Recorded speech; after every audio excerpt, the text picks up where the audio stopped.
your company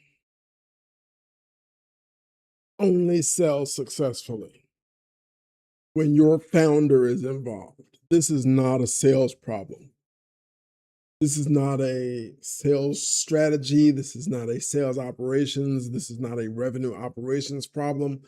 The value that the market sees that your business offers is tied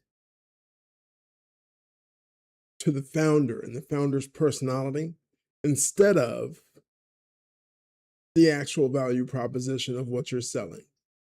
This is what we're going to talk about right now. The Blunt on Business podcast is brought to you by... You're ready to hire a sales rep. Now what? EdgeGTM.ai Sales Ops gives you everything. A sales department manual, a live dashboard, comp plan mapping, deal review scoring, rep activity guide, and weekly coaching from your own AI sales ops consultant. 1 intake, 5 outputs, 1 week. The link's in the description to watch the demo. So I'm Rich Laster with GrowExpand.com. This is the Blunt on Business podcast, and your business is at that $2 to $10 million mark, and we got a problem. You got here because your founder is freaking amazing. Great guy, great gal, and that's great. So what? You need help. None of the marketing tactics and gimmicks are working, but gimmicks don't really work in the B2B world. You're just realizing this after spending thousands on Grant Cardone tapes. Sorry. What you're realizing is that while what you do is good, the market wants great. The great that they're buying now and historically is the great of the personality of the founder, right? It's the great of what's in the package that matters. I can't build a strategy around selling more of the founder.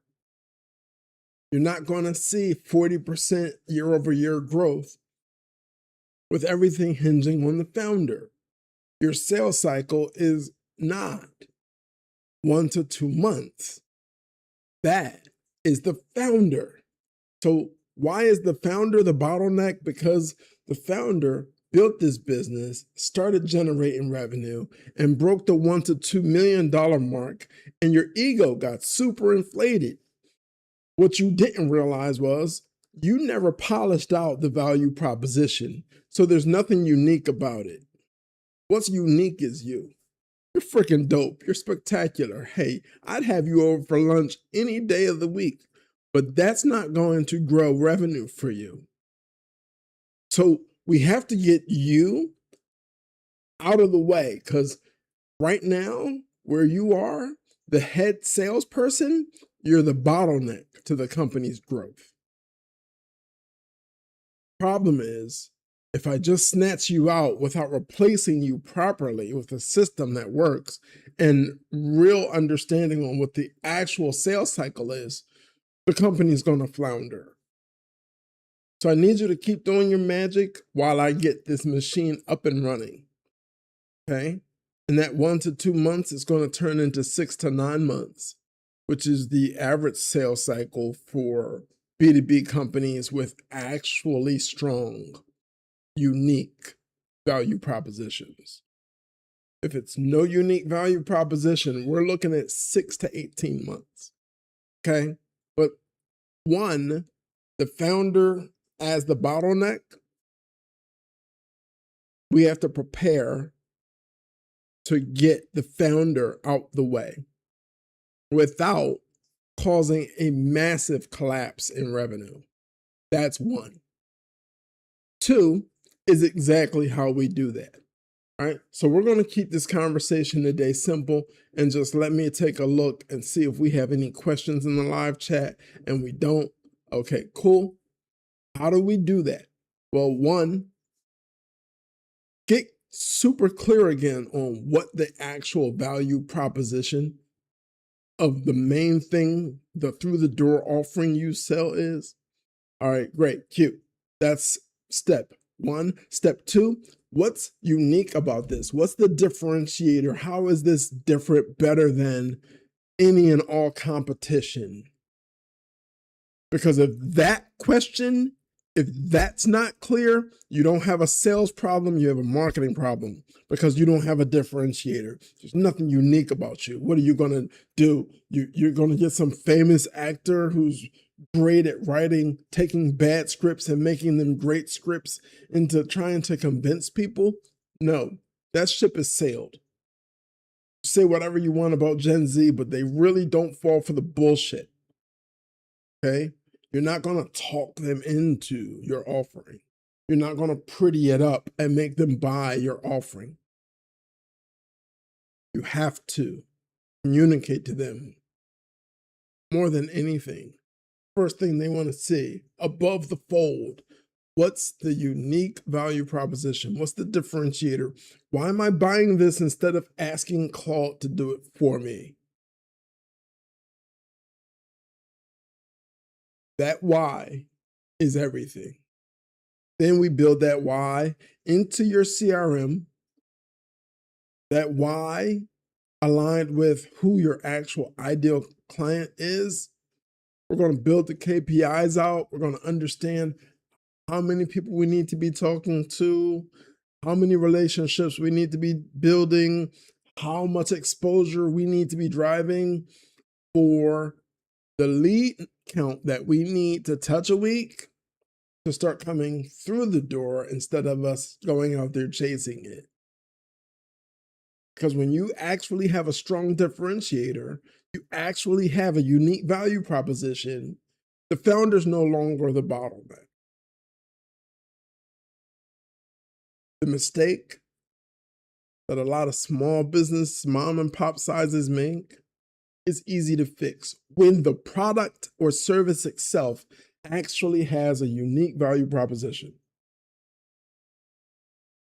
There are people that they've signed up for AIs and their AI is no different than or better than a $20 subscription to Claude. Our company, we looked at this and said, okay, well, how do we do what we preach?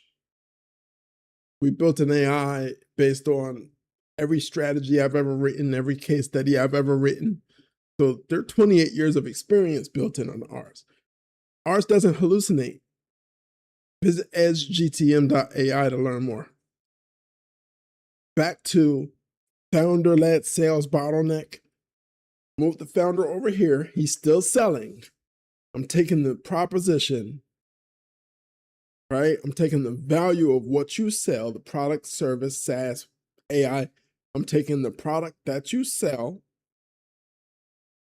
He's still selling it. Yay, you charming mother, father, sister, brother. You go ahead, keep rocking and rolling. We're going to build a system over here. And once this system shows me the numbers that it can produce and how well it can produce, I'm going to plug somebody in to run this system. All right? That's step 3. 1, understand, is the founder the bottleneck? Or is the product nothing without the founder's personality selling it? In other words, the product has no real differentiator without the founder, right? That is a complete and utter failure. You don't want that, but it could happen. In the case where the product does have a strong differentiator, okay, so we need to move all the messaging and we need to build a system around the product, right? The founder remains the founder, the visionary. You're the first and clear champion of the product. We're going to get an evangelist, right? We're going to get an evangelist. But right now, we need to keep revenue coming in the door because we don't want to take a massive hit from simply pulling the founder out of the sales seat. We don't want to take that massive hit. So 1, Do we have a founder-led problem, or do we lack a differentiator? 2, if we have a differentiator, if there is something unique about our product versus our competition, how do we build a system so that we are clearly driving KPIs, we're driving the performance required to move the needle, to make money. So now we know what the real sales cycle is. Now we can plug someone else in that seat and free the CEO to get back to the drawing board. When he gets back to the drawing board, he's now free to what? 1, he can go home and spend some time with his family or her family. But 2, I have real sales numbers that aren't founder dependent that I can build projections on to raise capital in order to enter new markets, right? I know what hiring a salesperson or a fractional salesperson or sales lead looks like because I know what my performance numbers should look like from this building out stage. So why you have a founder-led sales problem, we covered that. The fix is 1, understanding, does my product have a differentiator, or is it delusion? Is it all in my head? Okay, I have a differentiator. There is something unique about my product or service. Cool, great. How do I push this out to market? How do I push this out to market successfully?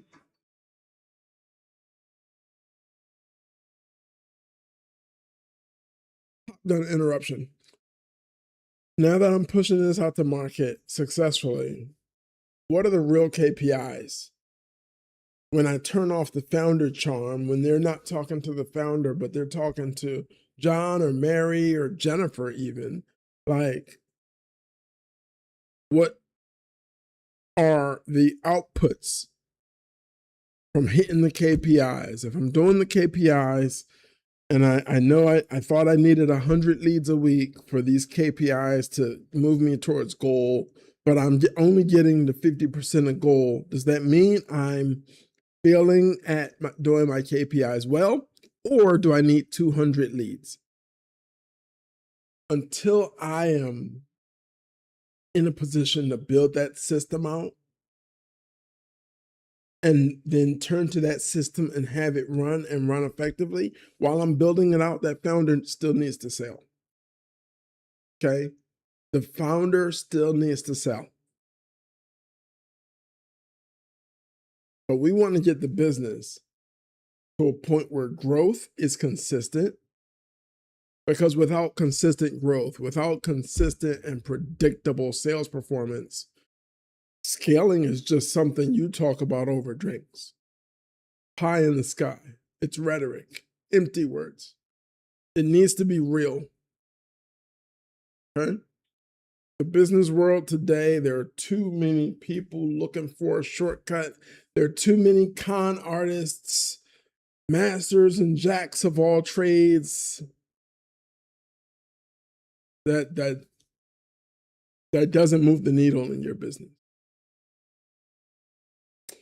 Enough of me. If you have questions about this, please jump in the comments on whatever social media platform you're watching this. I'm Rich Laster with growexpand.com, and this has been another Blunt on Business moment. Thanks. A bit about our company. We produce strategies and deploy experts to grow your business revenue. The success of our clients is a direct result of the 25+ years of sales and marketing experience of our founder, Rich Laster. We take the guesswork out of increasing your revenue. Our reputation is built on results, not another roll of the dice with your marketing budget. Visit growexpand.com to learn how.